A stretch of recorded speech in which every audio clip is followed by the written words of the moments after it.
All right. We are back for another great episode of the Kronos Group podcast. But this week, we actually had Jerry bail out on us. Can you believe that, people? He literally said, I'm done. I can't make it. And he came up with every excuse in the book and realized he just wasn't up for the challenge to do a podcast every week with us. I say that because I'm pre-recording this right now. When I post it, he's going to watch it and be like, Matt is full of horse. But that is how I took it, knowing in all real context, Jerry has some important business meetings that he actually had to attend and he couldn't be here this week for our recording.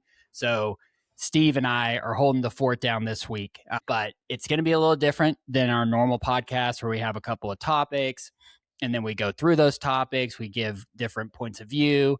This is going to be more of a condensed version. So this is not going to be as long of a podcast, but we really want to, I would say, hit the audience that matches where Steve and I are at within building a business.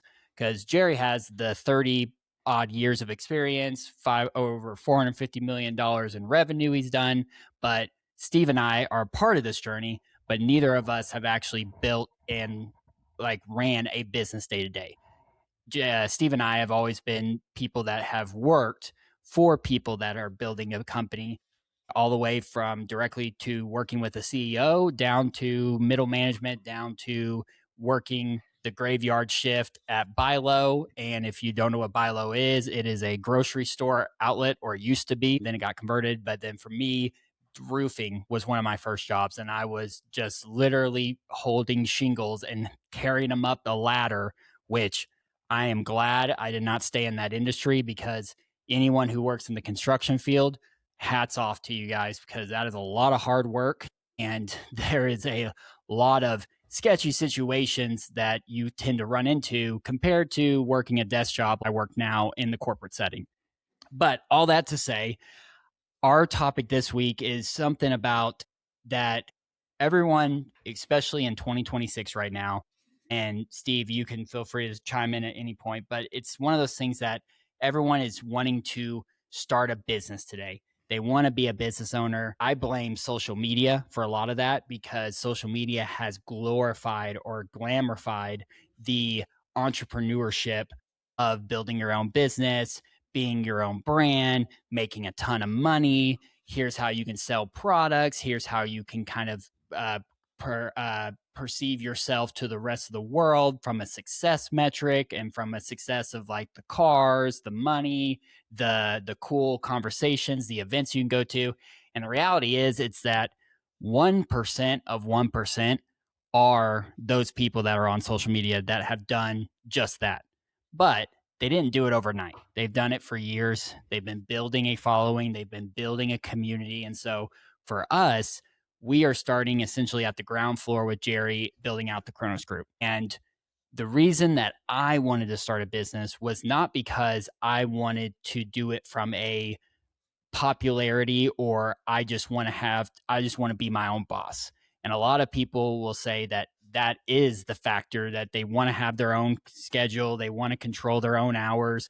And I blame a lot of books and gurus that make it sound like, oh, you can do a successful business. You can build a successful business within a 4-hour work week. And I never bought into that. And there's people out there that say they can, but is it really building a business and then kind of letting it run on autopilot, still building out a business and still having your own schedule and all of the great things that come with that? And I never really bought into that. But what I did buy into was that I've had enough managers in my life where I've had enough of those conversations with those managers and bosses. And coming out of those conversations, there was a lot of realization over time that I honestly could do what they were doing, and what I was thinking about adding to the business or giving a marketing plan or building certain things out, I was building for someone else. And then it wasn't until the last year that we all, and I say we, Jerry, Steve, and I, were down in Destin last year. A year ago. Around that conversation of starting the Kronos Group. And Jerry's been wanting to do the Kronos Group for a while. He's wanting to build out community. He's wanting to build out these cohorts for business owners. And for me, it was always a matter of like, oh, that's cool. That's Jerry's thing. But then over time, it became my thing because I started to run with setting certain things up and putting certain things in place for that business. And then from those kind of conversations with Jerry, that's when I realized, oh, we can actually build this thing. Like we can build this into a business. It's not going to be some little side hustle or a little side project. Like it's going to be an extreme amount of work. And I realized with Jerry, he was good at certain things, whereas I was good at certain things, and Steve was good at certain things, but we weren't good at everything. And for me, being a first time business owner, I knew that over time, I could become my own business owner and build my own business by myself and find the right people to build it out around me. But I'm still so young, and there were still so many conversations, so many skills that I lacked when it comes to just business knowledge and the crunch moments of being a CEO compared to being the second, third, or fourth person in a company. And so for me, co-founder or a partner was essential to where I'm at in life right now because I'm only 33 years old. I don't have anywhere near the knowledge that Jerry has. And so for me, I do have the knowledge of marketing. And Jerry never really had to market his business when it comes to supply chain, when it comes to logistics. And that's what he was doing with a courier company. He was getting accounts and then keeping those accounts happy and then building out a team of drivers, a team of dispatchers, a team at the business in the internal office. And so he wasn't really having to market anything. It was just finding the right people to fill those roles and then continue to invest and pour into them to do a better job year over year. But for marketing, especially in today's society, that is a lifeline of a business because so many people use social media, they use email newsletters, they use paid ads, they use everything but TV. Whereas for the longest time, everything was TV or a newspaper ad or something like that. Now those are obsolete. It is digital first. And so with my background, that's where I went to Jerry and Steve and said, hey, if we're going to do this, this is what I can contribute to. And lo and behold, that's been the first 6 to 8 months of building this out has been me building out the website, starting up the podcast with Jerry, figuring out what automations we can plug in AI wise of just making our lives easier because we all still have full-time jobs. It's not like we stopped what we were doing and just went all in on this.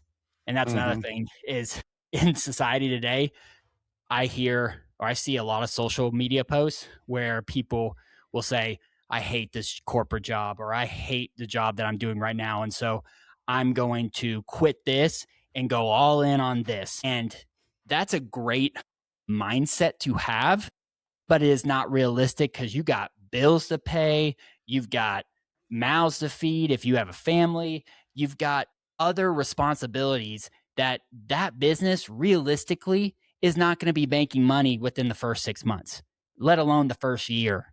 And so for people to think that they can just start a business tomorrow and then by the third, fourth, fifth day, they're rolling in $1,000, $5,000, $10,000, that's just not realistic, but that's how social media paints it to be realistically when it's all facade because there is certain things that you just have to go through and going through that suck, what Jerry calls it, and I've started to use that term more and more just in everyday life, is there's not a lot of people that are willing to go through the suck to make something great.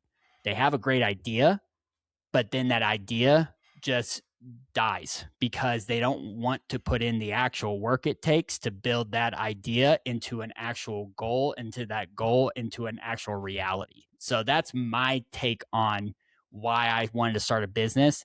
I'm not saying it's for everyone, but Steve, I'm interested to hear kind of like how you got started in this. Yeah, well, technically, I guess you could say I've actually helped build several businesses. But to your point earlier, it's where you're working for somebody. Most of my life, besides the Bilo, which became Food City, I've worked for small businesses. I've worked for granite shops. I've worked for construction. I've worked either in doing it myself, really, with insurance, real estate. In those regards, you're actually working for yourself, even if you're working under a brokerage group. But during the time, I remember when I was doing that, because I have a lot of years of that. And to your point about the 4-hour week, I don't know what they're doing, because I was around small business owners probably, my whole adult life, besides maybe 9 years, and I'm 60. It's always been small businesses before. Moved down here to Tennessee from Michigan, did that for when I was in school. Got the degree, didn't know what I was going to do with it. And to your point earlier, I think that's what I think that's what's driving a lot of people right now, because they got sold the golden ticket. I know when I was growing up, it was the idea you get a college degree, that's it. Because they always said, these people that get college degrees make so much more than people that, don't get a college degree, and they push that forever. But what they were really doing is pushing the people that were engineers, doctors, architects, things like that, that were doing that. But for most people, they were just getting degrees. And nowadays they're getting degrees in everything. And it's made it harder, for people to really be satisfied, because, it's all follow your passion, whatever your passion is. And the problem is, when they started doing the student loans, then you had no skin in the game. You just took money. They gave you money to go to school, follow your passion. And newsflash, nobody needs to hire you because you studied mating habits of butterflies because you like butterflies. There wasn't a job out there. A lot of people got degrees for degrees that nobody was asking for work in. They weren't looking for those people to get out of it, but they followed their passion. They followed what they were really excited about, what they loved. I kind of did, and I got mine in geology because I love the outdoors. I love the rocks. What I was going to do with it, I really didn't know. I was in petroleum engineering to start with. During the 80s, the petroleum market was boom, bust, boom, bust. And so every time you think like, oh, I'm going to stay with this, and all of a sudden it'd be a downturn. They're laying people off left and right. So then I didn't have anything to really go. So I finished it out, because I finished what I start, got the degree, and then still worked in a warehouse for 2 years after that with a degree in hand, because I really didn't know what to do with it. Could go into teaching, did got in where I shadowed for a little bit, decided, the way I raised my kids and stuff, and then have to go in a classroom and do that, I was going to end up in jail, because I wouldn't be able to tolerate, what was already coming into the schools for what they have to. And God bless the teachers that have to put up with a lot of that. That wasn't me. I wasn't built like that. I'll raise my own, but I'm not going to raise others in that regard. And so, Jerry had actually, I don't know, it was about 7-8 years ago, offered me an opportunity to come out to Portland and work with him. We worked for a while. It didn't seem like it was going to be a good fit. It came back. But what it did do was it really gave me insight, because he was the one I was working with. Even though I worked small businesses, I got an idea what it was like to work for yourself, because I lived at his house. So I saw what the lifestyle was like. First of all, I saw the long hours. Again, I don't know what the 4 hours. You only have to work 4 hours if it's because you're counting the time up till lunch, but that's every day.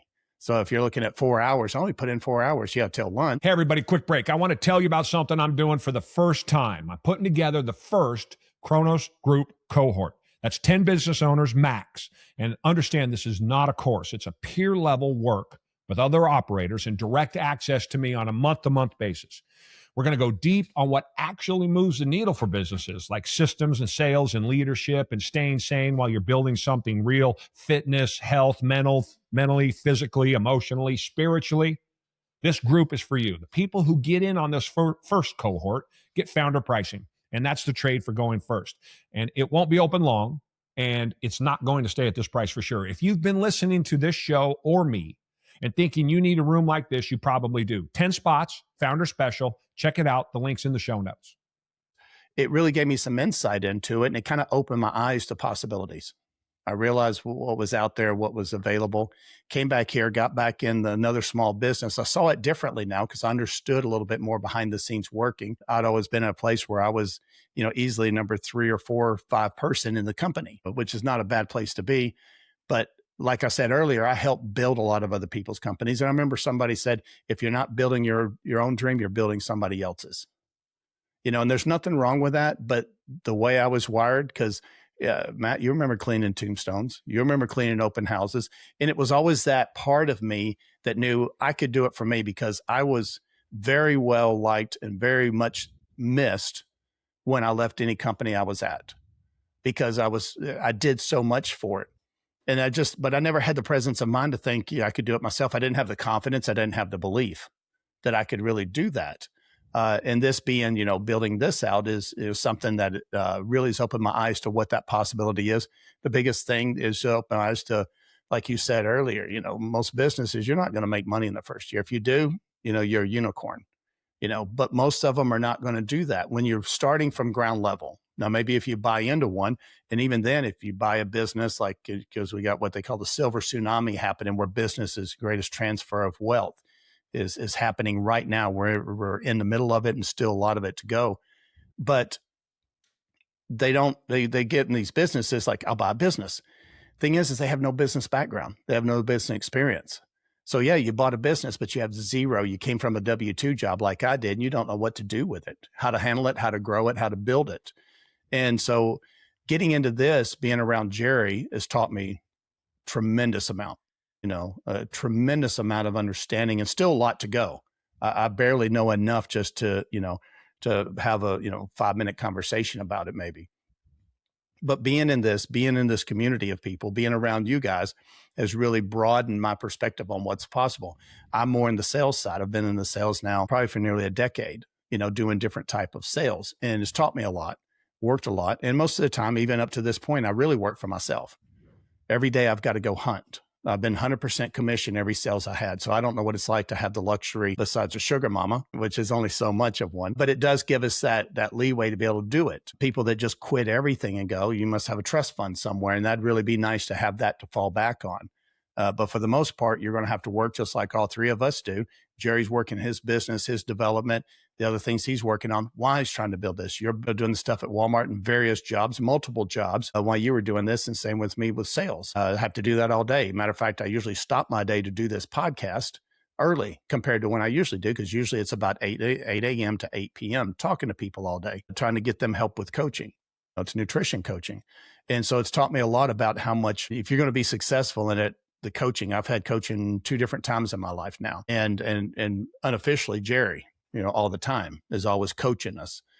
And without that ability to have that, it wouldn't really help me understand what it really means to run a business. I mean, I could figure it out over the next 10 years, but I haven't got 10 years, so you condense it down by getting that help to figure these things out. Now I tell people all that, with their health, nutrition, you can go out there and figure it out. There is a ton of information out there. Matter of fact, there's too much, because you don't know which way to turn. And one thing I always tell people, you're either moving towards your goal or you're moving away. But let's not kid ourselves that when you sit and think about it, or you try to plan it all out, because one thing I found out in my life, all the planning and everything like that makes you feel good because you're staying busy. All the research makes you feel like you're doing something, but you're not doing really anything. You're not moving forward. Every day you're not moving and acting on that ambition, you're moving away, because there's only so much time each of us get. And so the idea of having something like that, to be able to build a business that's like this is a fantastic experience for me. I started late, if you want to call it late. To me, I don't see it as late as much as it's the idea I have an opportunity. If I can say there's people that would kill to be in the position, like even at 60, to be able to build it, do something. One thing I do is I'm really animate about taking care of my health, because I want to be here for the long haul. Everything I can do to build that out to make sure I can last in that. But I think that's where a lot of people are wanting to get into the entrepreneurship area. To your point, they make it look like all the cars, 4-hour days, everything like that. Like, yeah, I'm tired of slaving away 8-10 hours in a cubicle, and they get tired of that. Probably the reason that I lasted so long in the jobs I had, because they were small businesses. So even though I didn't own it, there was a lot that I was responsible for and everything. I mean, as far as the percentage of the business, whereas with you've got a part of it there, at Walmart, but you're not even a slice of the pie. It's so thin. I mean, the marketing's important and everything, but compared to the size of Walmart, the impact, is not as felt as much as when I had it. When I was in number, 3 or 4 at a company, over 1/4 of all the part of the company, whether it's installation or the shop people, that was a big chunk of the company that you had to be responsible for. So it did teach me a lot on that. And like I said earlier, I've built a lot of businesses, but I've helped somebody else build theirs. And so this is the opportunity to do it for myself here. But I think that's what a lot of people are frustrated with and want to get out because they hate what they did, because they get a job or they get a degree, they didn't get anything. And a lot of people don't even do what they're in their degree. So they just have to go find some job. And depending on your degree, you really don't have much qualification. So you got to start at the bottom. And you had all these dreams, all those years you're working on that degree, you're working on that thing, and you get out, nothing against it, but maybe you're working at Outback. Maybe you're just working at, some cubicle job somewhere because that's the only thing they had, because whatever you got it in didn't apply. So I think there's a hunger for people. I think a lot of those people should have gone into trades, like, Jacob, your brother, my son, is doing right now. And, really learning something, doing something. You have that sense of, doing that HVAC, people just, everybody waits. You get everything wired in, you flip that switch, and homeowners are thrilled. All of a sudden the air works good. They have heat, they have air, especially down here in the South. So everybody's happy. So there's that sense of accomplishment that I think a lot of jobs that people get into, they just don't have. They feel like they're just a cog in the wheel, and it just doesn't amount to something. Now, there's nothing wrong with being that, because, the number 10 person at Facebook is doing pretty good right now, so there's nothing wrong with that. But I think a lot of people sold themselves short, by getting that college degree, following that thing. And the problem is, if you'd had to pay for it all up front, it would have weeded a lot of people like, I can't afford to go to college, so I'm going to go get this job. And they really would have fulfilled more of what they really wanted to do, but it got made too easy. So everybody goes in, and then they spend a good chunk of their revenue, the money they make in whatever job they get, trying to pay that loan back. So then they're saddled for that debt. So I think if you're working at a job you just can't stand, it's not in the field you went into, but every month there's that note for the student loan. It's just got to be mentally aggravating, for people like that. So, for me, it's just such a tremendous opportunity to be able to get in here and do this from where I've been.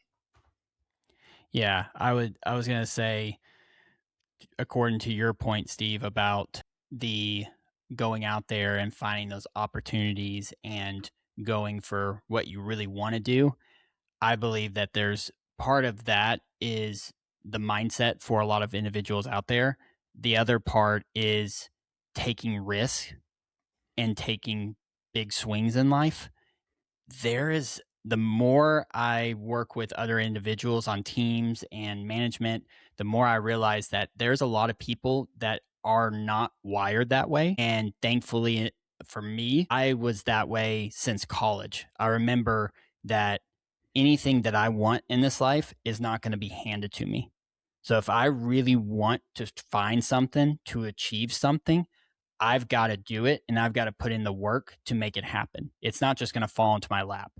And since that kind of reframing of my mind from college, when I think I applied for some jobs and I was like, in my head, I've got the college degree, I'm about to graduate, I'm going to have these jobs, there's going to be people knocking at the door for me to come work for them. Why do I even need to apply? Boy, was I wrong. So throwing out applications, applying to all these different places, thinking I was going to go into an agency or some big corporate job right out the gate. And no one responded. If they did respond, it was always like, hey, thank you so much for applying, but there are other candidates that we're going to move forward with at this time. So I got used to seeing no, and that's what drove me to keep finding that yes. And there's a lot of individuals that are younger that almost feel that they are entitled to have a certain role or a certain position, that they can show what they've learned, apply it to the world, help the team, help the business, help make a better life for themselves. And that's a great mindset to have, but that's just not the reality. And when I look back at my career and say within the last 8, 9, 10 years, from where I started out of college to where I'm at now, I wouldn't have got to where I'm at now in that short amount of time if I didn't take large freaking swings. And I guarantee that, well, looking back now, there was not a lot of successful home runs. There was a lot of swing and a miss. And it was like, I almost like broke my back. I was swinging so hard thinking I was about to crush it. And then I just literally trip over my own feet and fall at home plate. And that's that sort of analogy. And I remember applying for a job with Gary Vee. And I think for myself, that was the first time in my life where I had to figure out how to get in there by whatever means necessary that's completely legal and just think outside the box. I have a friend in Portland, Jack, and when I told him, I was like, I want to go work for this guy named Gary Vee. I was watching the videos on YouTube. I was watching what he was doing. I was like, dude, whatever he's doing and whatever that team is around him, I have to be there. I got to soak that up. I got to be a sponge and figure out how are they making this thing work, because I think this is just the coolest thing ever. I wasn't trying to follow my passion. I was just trying to follow something that I was interested in. And to get there, you just had to apply. Well, if I'd have done what everyone else done and just applied, I would have never worked there. But what I did is I found out that he has a leadership team. And so if I was going to work for Gary, there's no way in hell that I'm going to be able to send an application to him, and then in my head, he's going to actually read it, review it, and then be like, I got to have this guy named Matt to come work here. That's not the reality. And so many people that will put in those kind of applications for jobs and be like, I'm going to really do this.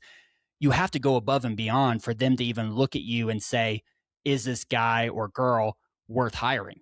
And so when I was going that route, I started to talk with my buddy Jack, and I remember saying to him, hey, I need to make content and send that to them so they will see what I want to do for them instead of just asking, what can I do?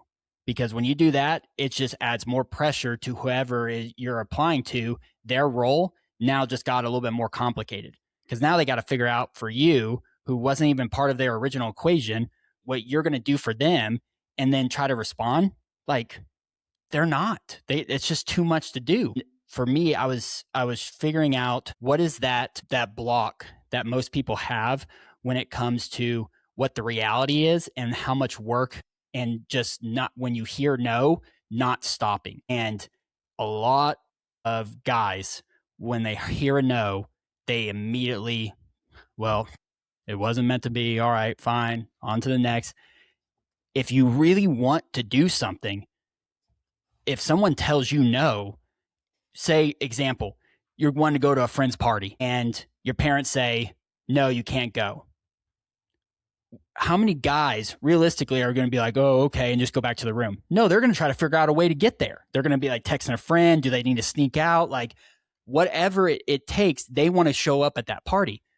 Well, that kind of mindset goes in business, goes within your life and your career. Like, if you really want to do something, then show them you really want to do something. And when you hear a no, it's not a no, you are not the person. It's a no, what do I need to do to improve so that way the next time I do this, it's closer to a yes. And that's when I worked for Gary and worked for VaynerMedia, that whole process was me hearing nothing and following up, and then following up again, and then following up again, to the point where that leadership team, I connected with like 3 or 4 of them at the time on LinkedIn, Facebook. I found them and I was messaging them and I was like, hey, here's a video of what I would love to do at VaynerMedia, what I want to do with you and the team, and show the behind the scenes of what it takes to really build out a media agency at this scale outside of Gary. So it wasn't even involving Gary.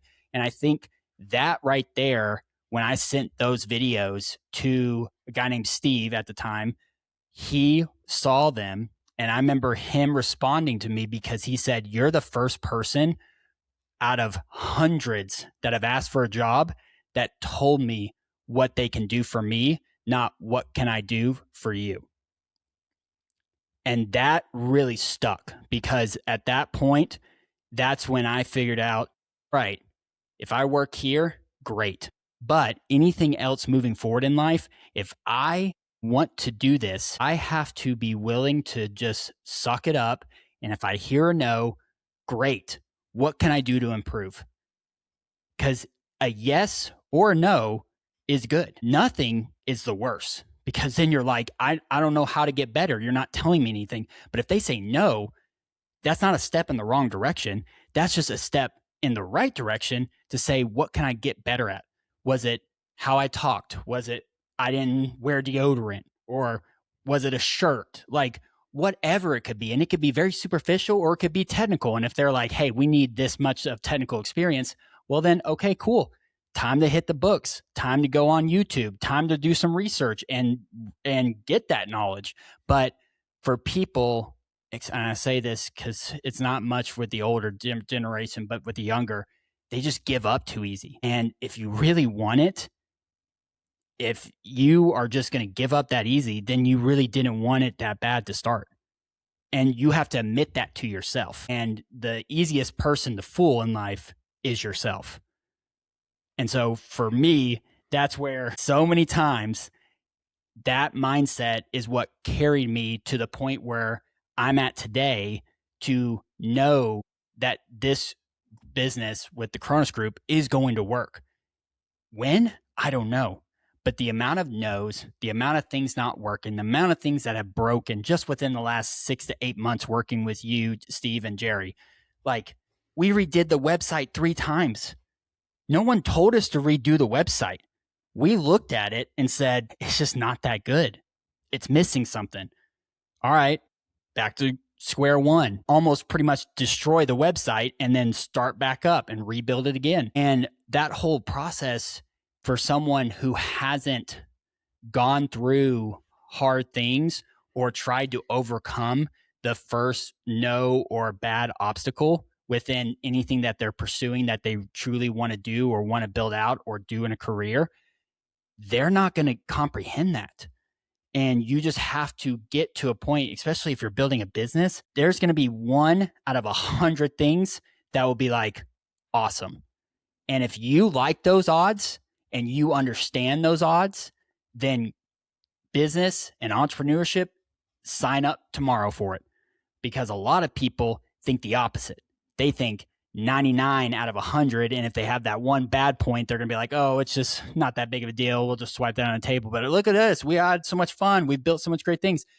That only happens when you've done so much work that it would be absurd for nothing for that to actually work out and be successful. And people don't want to do that first part. They want to see the absolute success and be like, oh man, we're up here. We're doing great things. But to build that, there has to be an enormous amount of work and headaches and things breaking and time vanishing right in front of your eyes before you realize the greatness of the success. Because people will take that for granted. They'll be like, man, we're doing so great. And you jumped into a business halfway built. Like for me, if you're going to work at a job, it's already built. They have a job for you. You get a paycheck. You clock out at 5. And then you don't have to be doing anything for that job until 9 a.m., 10 a.m. the next morning. But when you're doing business, your own business, there's no off time. There's no off switch. And if you are doing an off switch, well, I want to look into your business and see how successful is that business. Because anyone can start a business. I can go on a website right now and get an LLC and start a business. But a successful business is a whole nother program.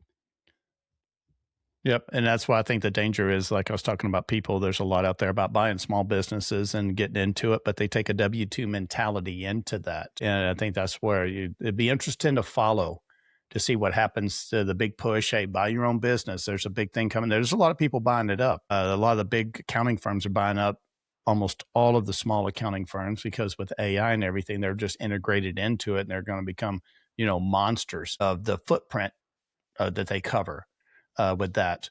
But for the people that are getting it and think, hey, this is it, I'm going to be my own boss, but they haven't, to your point, developed that mentality, what it takes, the failure, what that looks like, what it feels like. It wasn't like, oh, they didn't like my report. No, it's like, oh, I can't pay anybody this week. And there's other people's families depending on it. You don't know that feeling of that. So I think that's the big misconception that happens with a lot of that, to your point of what it takes to be. You mentioned something about a big, you got to be willing to step up to the plate and, take a big swing and a miss to do that. And I think that's why some people maybe test the waters and get back, because they like, yeah, this is comfortable. To your point, I can get out of work here today at 5 o'clock and I don't have to think a thing about this thing until 9 a.m. in the morning. And when you work for yourself, it's 24/7. You're always thinking about conversations. Always. We had that call last night, you and me, with, 30-minute check-in goes to almost 2 hours. And it wasn't like we started talking about the playoffs or anything like that. It's just one thing, because there's so much to do. And it's not like we covered everything. We covered what we could do as far as give us enough to the next meeting. Let's get going, because there's so much to do. Now, it's not to dissuade people who want to do this, but don't have a disillusion about what it really takes to do it, because social media puts it out there like it's, just all this grandeur. And it's not. One day, hopefully, if you do it right, you can have it. One thing I love about what we do here is, people real time get to see what it's like. People real time. We're not talking about, we've got these 5 events planned this month already and everything. No, we're not there yet. We're not at that. We're still doing math. We're not doing multiplication yet. We're trying to get 1 + 1 = 2, 2 + 2 = 4. And that's where it starts. And that's a lot of hard for people to, the process to get in there. But the thing is what I want people to, take away from what you were saying is that just because it's hard doesn't mean it's wrong. Just because it's hard and you have to do a lot of work doesn't mean, well, this isn't for me. Most people quit right when they could have been at the moment of a breakthrough. And a lot of it's breakthrough with yourself. There's a whole different person you have to become an entrepreneur. It's not just the label you can put on your social media account, entrepreneur. Like, ooh, look at that person. It's not just that. It's the whole mindset that comes into that. And some of that's what we do here is help people understand. Even if you're looking at going into business, you want to start your own. What a fantastic place to be, where you can get real-time feedback on what it really looks like, unvarnished. That way you can still go into it. And I think more people should. I think they're really built for it. They just haven't been conditioned because they got that cubicle mentality. They got that 9 to 5 mentality, to where they're not used to going out there and taking the risk. The risk is minimized. Problem is when you got minimal risk, you're going to get minimal reward out of it. There's not much for it. People don't like these, people that are over everything, CEOs and all these big things. And that's a different discussion, whether they're overpaid or not, but they are the ones taking the risk. They are the ones, it's riding on me, whether this company makes it or not, with the decision I have to make. And most people just don't want to get there. They want the money, they want the fame, they want the lifestyle, but they don't want to put that extra work in.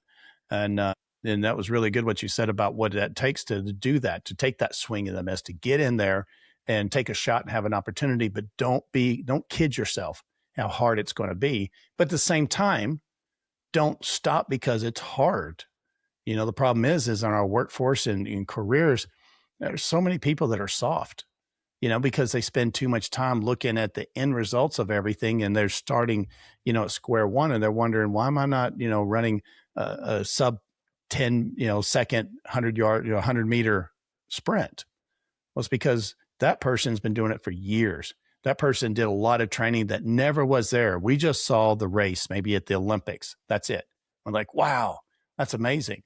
But you see the years and the years and the years of the work that went in that, when there's nobody out there, when your body just ached and hurt early in the morning when you didn't want to do it, but that's the only way to reach that goal.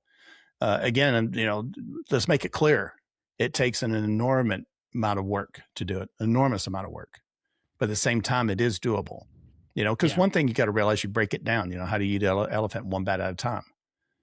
But if you're going to eat the elephant, it's going to rot if you take 10 years to eat it.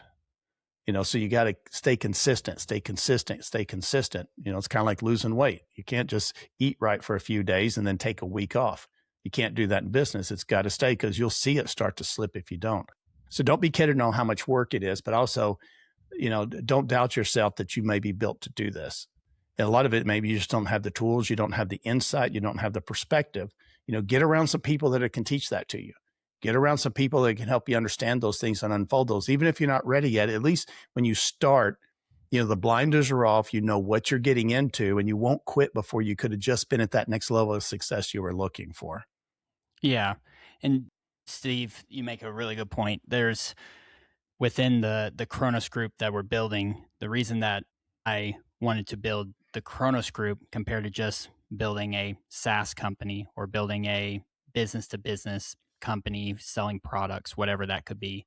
This is impacting people's lives. And that's what really sold me, was that the work that I'm doing here is going to impact people's lives, not sell more products. And the more places I've worked at companies that just sell a product, they're not saving lives. They're not changing people's lives. They're literally just trying to hit consumer demand. They're trying to sell something to someone to buy and then continue to buy from them.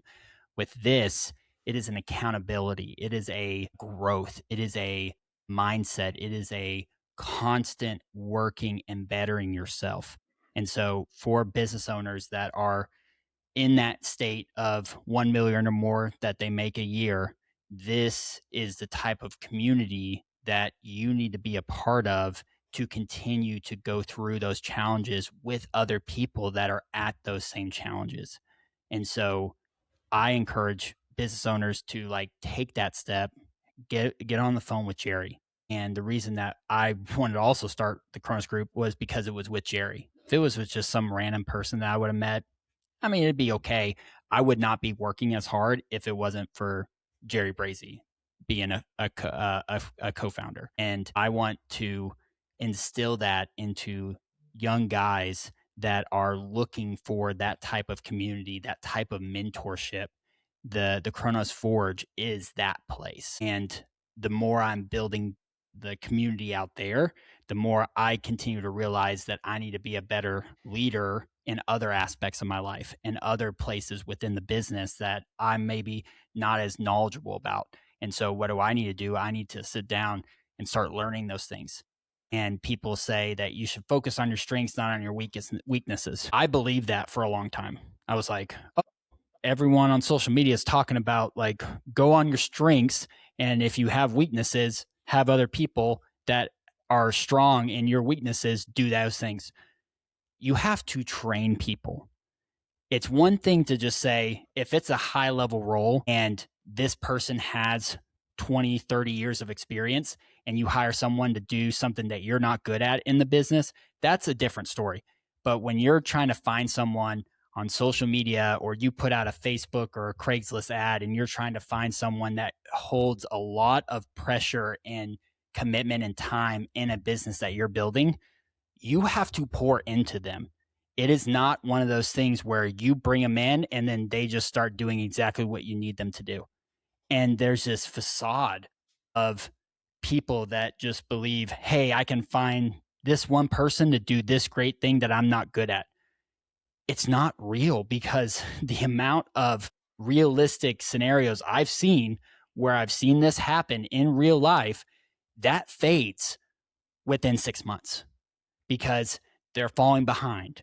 They're not working on the right things. They're not hitting deadlines. And then you as the owner, or you as like their manager, are saying, why aren't you doing this?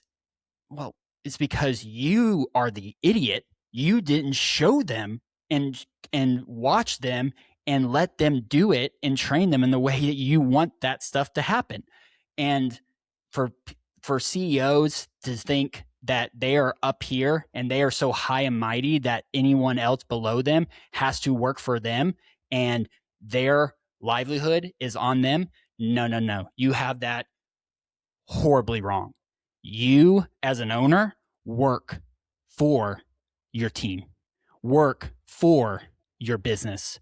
You are the last one and the first to be on the chopping block, not a team member that's falling behind. And I know Jerry has told you this, Steve. He's told this many times to me. It's your fault. And for the longest time, I was like, what do you mean it's my fault? Like, I didn't even do that. It was so-and-so. Well, if you're a business owner, if you're building something that's real, you are the accountability. You are the person it falls on. And then what they say in F1 all the time, the buck stops with me. That's the mindset that you have to take, not just as you're building a business, but in every scenario of life, because that is what it is to be a man. And too many men want to blame everyone else, want to blame so-and-so that their job is sucky because of their manager. Well, now You just gave the power of your life, of your thought process, of your outlook and outcome in life to that person. You do not control your life anymore. As soon as you start casting blame, you're casting power at the same time. Yep. And there, you have to own it. And if you fail, great. It sucks in the moment. I remember going through a job interview with acquisition.com. That's Alex and Layla Hermosi. I went through a whole process. I remember going through live calls, all the applications, all the interviews. I even flew down there. And in my head, I still had this thought, because I'm just a normal guy. Oh, if they're flying me down there, then I've got the job. Like, in the bag. There's no two ways around it. Like, I've done all the interviews, I've done all this work, I put in the work, and I feel like I'm being recognized. And so now they're flying me down, and I'm going to meet the team, and I'm going to go through a full day of interviews. Come to find out, I didn't get the job. And it wasn't a clear answer. And I won't hold anything against anyone in any business, because everything is my fault. And I remember on the flight home thinking to myself, and I was sitting in the airplane with my headphones in, and I was like, God, I just fooled myself once again. I thought I had it. I was like, I don't got to worry about anything. And it shows in business, nothing is guaranteed. And when I called Jerry soon after that interview, I should have called him before, and I'll never make that mistake again with a big decision like that.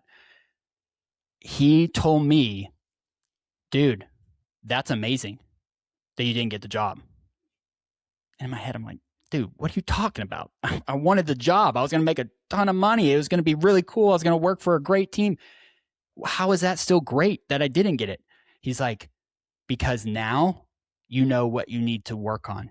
You know what you need to improve. And in my head, I was like, God, I don't want to go back to work. I don't want to start up.